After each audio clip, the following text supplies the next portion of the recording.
This is Talk Business and Politics with Roby Brock. Welcome to the program. I'm Roby Brock. Thank you so much for joining us. It is Wednesday, January 25th, 2023. We're in about day 13 of the 94th Arkansas General Assembly, and still not a lot moving, although there was a few things happening at the Capitol today.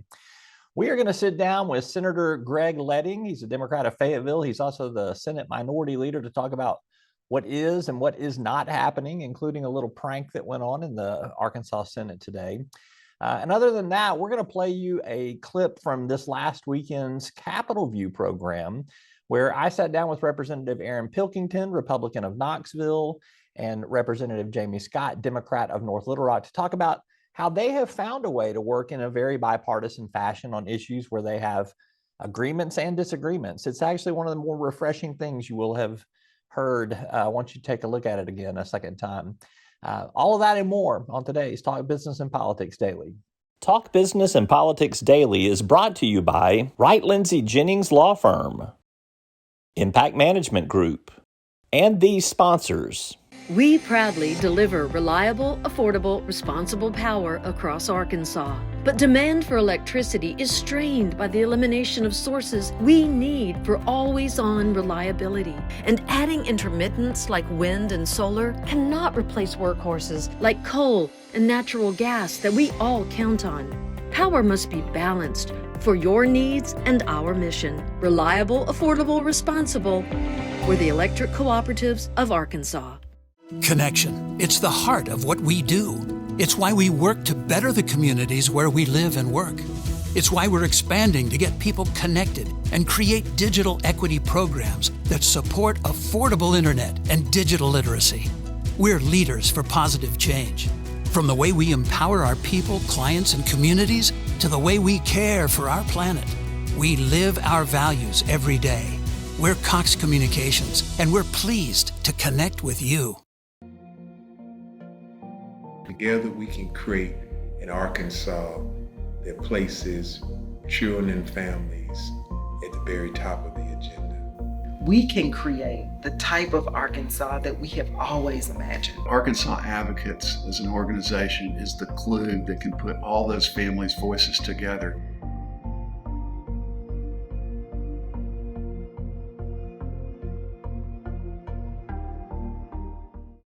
Welcome back to the program. Joining me now, Senator Greg Leding, Democrat of Fayetteville. He is the Senate Minority Leader, representing all of the Democrats in the state Senate, which I jokingly say could all fit in Senator Reggie Murdoch's SUV. Yeah? Yeah. Easily, unfortunately, yeah.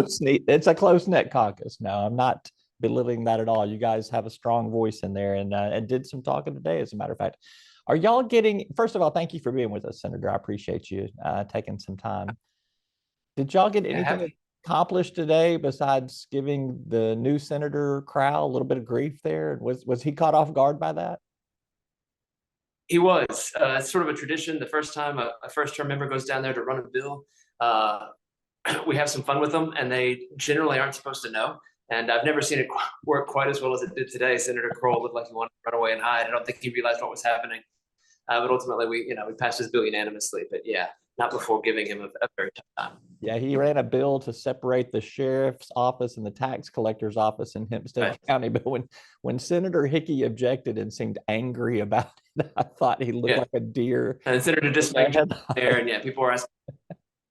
It was a lot of fun. And again, generally, they kind of figure out what's happening to him, but Senator Crowell didn't seem to catch on until we started changing our votes. Yeah. Anyhow, it's fun times. All right. What else are y'all getting done down there? It seems to be a little slow from my perspective. The pipeline is not filled up, and we're on the tail end of week 3. We are. Yesterday, we actually just passed our very first non-appropriation bill, Senate Bill 43. We saw our first real debate on the Senate floor. I happened to speak against that measure, as did some other colleagues in my caucus. No real surprise in the outcome there. It passed on a party line vote. Today, we actually had 3 bills on the floor. But I think they were all bills that had started in the House. So things are definitely starting off sort of slow, and that's not uncommon. It does take a little while for legislation to work its way through the pipeline. But I think a lot of people are holding off, waiting to see a draft of this education omnibus bill. And I think a lot of people are also interested in this criminal justice reform package that's coming. And so people are sort of holding back to see what's in store. Well, let's talk about those two big items right there. Let's start with education. You're on the Senate Education Committee, so you'll be in the middle of that when it's first introduced. Are you having any conversations about what you would like to see in that bill, or to raise some objections to what you are hearing might be in that bill? Or are you kind of outside right now? I mean, what do you know of what's coming? So a few of us did meet with Governor Sanders the week before the session started and voiced some concerns, but also tried to highlight some areas where we think we're going to be able to work with her and our Republican colleagues. I'm sure we're going to have issues and objections to a lot in the package, but we're also hearing that the package is maybe going to be a little bit smaller than what we were originally expecting. So until I actually see some text, and my understanding is there's only a very small number of lawmakers who have at this point, and there is no official draft. I really don't want to commit to how I'm going to vote, because I'm a strong supporter of public education. I think it's our most important civic institution, and we have a responsibility to make sure that every child in Arkansas has access to the best possible education.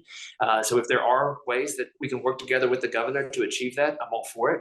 But we do have concerns about vouchers and what that could mean for public schools, and especially public schools in rural communities. I think one of the things that people may not understand is once a draft gets put together, that might be at least 90% or closer to what is going to actually pass. There has to be a fiscal impact study done on that as well, which is going to delay the introduction process a little bit further. Will you guys get a draft of the bill and be able to talk about it before the fiscal impact comes, or do you have to wait for all of that to come together? I certainly hope so. It remains to be seen. I'm fairly confident we're not going to see that draft this week. I'm told it might not even happen next week. It seems like this is a very fluid situation, and things just sort of keep changing. So I'm very interested to see the language, as I know my other colleagues, and Senator Linda Chesterfield, who's the Vice Chair of Senate Education, and she's in our caucus. I know she's very curious to see this package, to know what is coming. But yeah, with the fiscal impact and just, I imagine this is going to be a very long bill, so it's going to take some thorough discussion. I hope we do have a proper debate and discussion in committee once that happens, but we'll see. Criminal justice, we mentioned the other big ticket item that's going to be out there this legislative session. Senator Ben Gilmore has talked about it on this program before. You see him on a daily basis, and I'm pretty sure y'all throw elbows at each other on a regular basis in a good way. He's a good-natured fella like you are. What's your sense of what is your expectation for what's going to be in there? I hear, obviously longer sentences, and then there's the prison bed component, but there's other aspects too with mental health and rehab services, as well as, continuing some sort of workforce education. A lot of that sounds like there's going to be some support from Democrats for some of this as well. Yeah. I think it's going to be a lot like this education package. There's going to be some stuff in there, potentially a lot of stuff that we really like.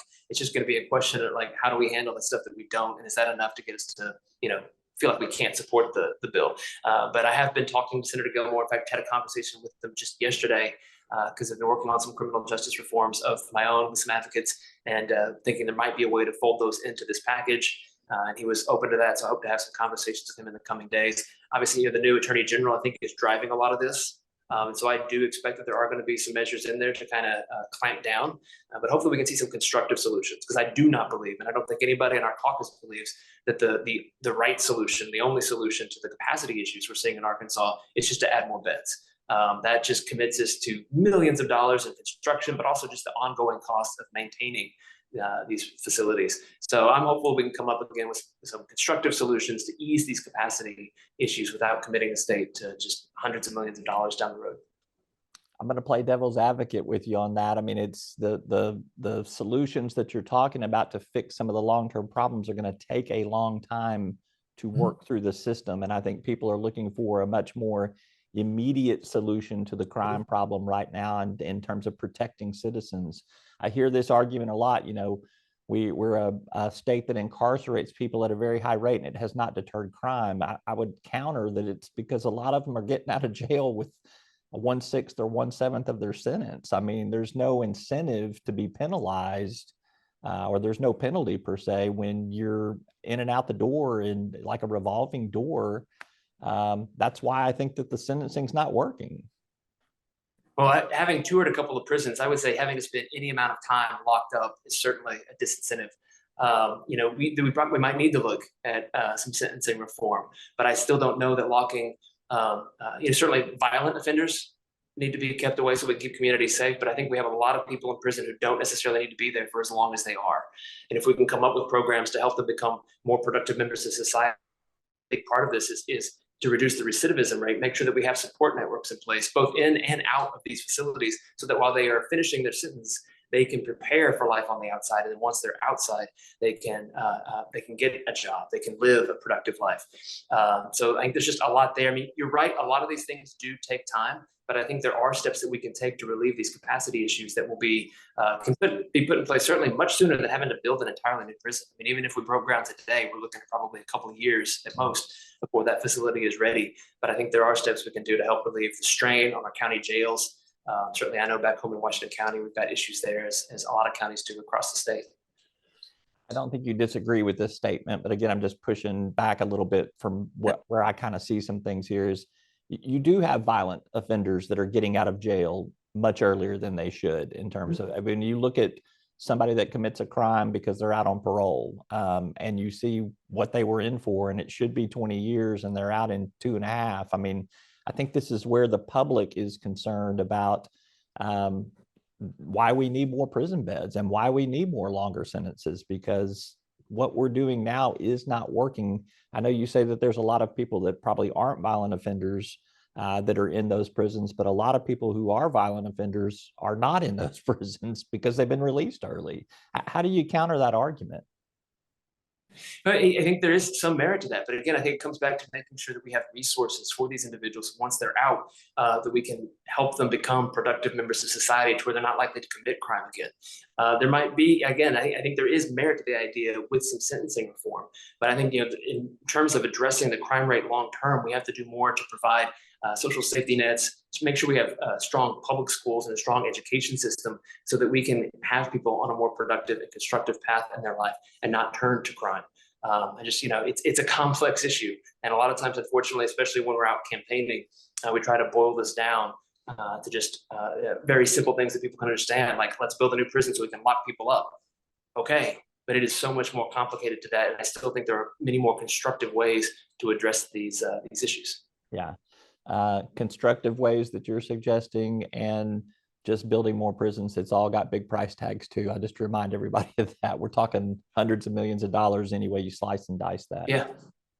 Lastly, let me just ask you, and it'll be a sensitive question. You may defer however you wish or answer it how directly or I guess politically necessary you need to. What is going on with all of these holdups of these last few appointments that Governor Hutchinson made? The Arkansas Senate has nixed a couple of these. I don't think that you're in that vote count, but it's what's going on to hold up some of these appointments to boards? I think, and you really need to talk to some of my Republican colleagues, but I think there was a little bit of frustration with Governor Hutchinson making a number of these appointments almost literally on his way out the door. I think that aggravated some people, and I don't think it's any secret that by the time Governor Hutchinson got to the end of his 8 years, the relationship between him and a lot of my Republican colleagues wasn't as strong as a lot of people might think. And so I just think there was a little resentment there. What I heard yesterday, that this was about sending a message to the executive branch. Okay, but I think the person they're most upset with at the moment is no longer in that office. And so I'm not sure what kind of message they were sending to our new governor. Yeah. But I think that's really what it was, just frustration about when these appointments were made and how they were made, the timing of it all. Yeah, I'll just say, I mean, this has been pretty long-standing practice, and I've seen previous governors defer some appointments that are coming up. For instance, Asa Hutchinson did not make an appointment to the PSC. He let Sarah Huckabee, he deferred to her on that one. He could have made that appointment before he got out of there. These are just seem to be smaller appointments to me in terms of, not that they're not important because of the boards that they're serving on, but they're not the premier, big ones right there. And I don't know if they were necessarily done just going out the door, to be honest with you. Some of them were made several weeks before his term was up. He's still the governor. He still gets to make appointments, I don't know. It just seems petty to me. So those are my words, not yours. I won't comment. All right, Senator Greg Leding, always good to visit with you. And one of these days you have to give us a tour of all the stuff on the background of your drop there. So I can't read what all of it says, but y'all means all is the one I can see the biggest. So thank you for everything that you do. Appreciate you. Thank you. Have a great day. We're back with more right after this. Talk Business and Politics Daily is brought to you by Wright Lindsay Jennings Law Firm, Capital Advisors Group, and these sponsors. One of the things that I really liked about UAMS College of Health Professions is that they set me up for success. I chose UAMS because I felt like it was a great place to work.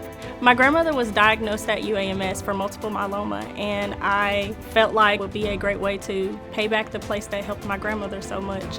And that's why I went in the healthcare field in the first place, is to help someone just like they've helped my grandmother. For your education and healthcare needs, choose UAMS. This is what we work for. The moments you live for. The joy.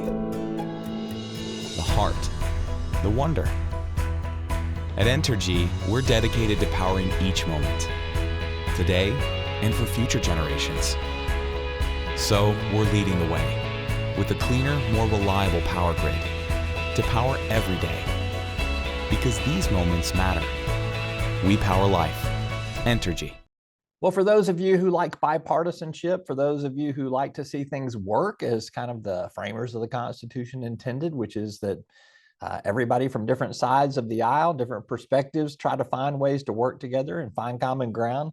We got a little something special for you today. So this past weekend on Capitol View, our sister program on KARK and KNWA, we actually sat down with Representative Aaron Pilkington, Republican of Knoxville, Arkansas, and Representative Jamie Scott, Democrat of North Little Rock.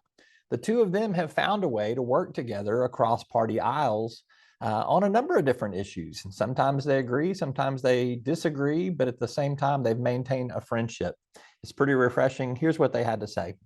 I don't want to hear how this relationship works when you disagree on some things as well. So let's just take some of the big issues of this legislative session. Education is going to be one where I think you'll have some different viewpoints on things. We first of all, we've got an omnibus education bill coming. It's going to be pretty comprehensive. It's going to include teacher pay, school choice, parental choice, whatever you want to call it there, reading, literacy, pre-K.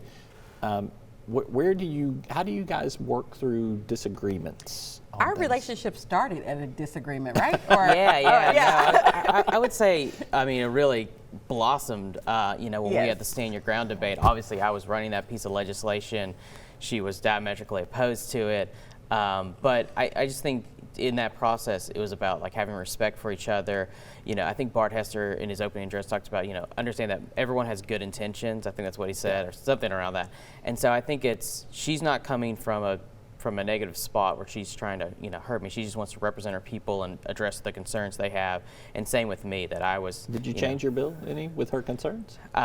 I did not, but I'd been working on this a while. But I would say even on like the education bill, I think we're probably not going to agree on the final version of what's it going to be like. But I would say we do have really good discussions, and I think too a lot of it's like, okay, well we're seeing these issues. This is how I think we should do it. It's just about trying to be respectful and realize that both of us want what's best for our districts. Yeah. And so we're not, while we may disagree, it's not because we don't like each other. And I think that's really a big part. And then when you do disagree, just kind of laugh it off and just realize you're going to need them on the next vote. We have over 2,000 bills get filed during the legislative session. We may not be together on one, but we may be together on the next one. Yeah. So he might come before judiciary, as he often does, and need my support in that committee. So there's always another day. I try to tell incoming freshmen that as well. You can't die on every hill. And we've been able to just build our relationship and champion some issues that we deeply care about. Coming from the Stand Your Ground, like us, just like me talking about like, hey, this is the impact I think it's going to have on the Black community, on Black men. This is why I care about the issue. I am going to speak out against it. I am going to, but I was just a freshman, and I went up to him to start that conversation. I'm like, hey, I don't know you, but I thought that that's what I should do. And a friendship has blossomed. I've been at his baby's baptism. Like, we're truly friends. Now, we fight about issues, but there's always a level of respect there, if that makes sense. The discourse is always win, civil. or does he always win, or, you know? I don't know if there's winners. I think in our own minds, we both think Right. we won. So it's Yeah. like, I definitely got her on that point, and I'm sure she's rolling her eyes at me walking away. So Funny. I call him the fire starter, and I'm the one that's always like trying to put out the You're the fire fires. extinguisher, Yeah. is what you are. So that's Representative Erin Pilkington and Representative Jamie Scott. You can catch that full interview, which is a good one to watch, to be honest with you, at talkbusiness.net. That's all for today's program. We'll see you next time.